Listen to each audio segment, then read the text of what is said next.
သားပြောပါမရတဲ့လူလက်ထောင်ပါရတဲ့လူလက်ထောင်ပါဒါဆိုရင်တော့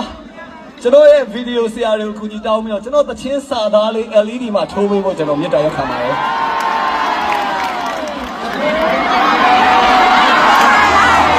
ဆိုမယ်နော်ကျွန်တော်ဒီလိုလေးစီစဉ်ထားတယ်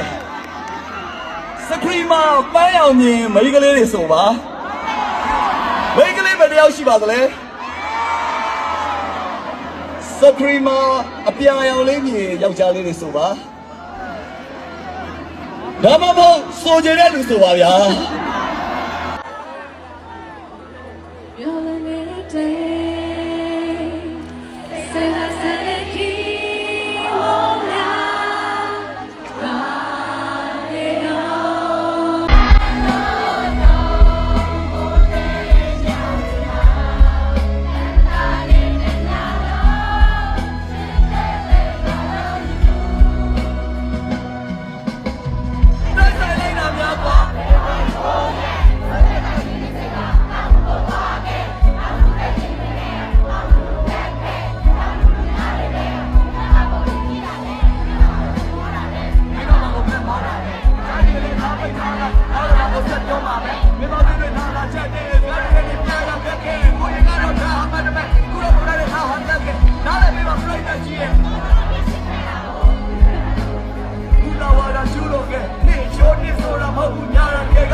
ချစ်ခဲ့တော့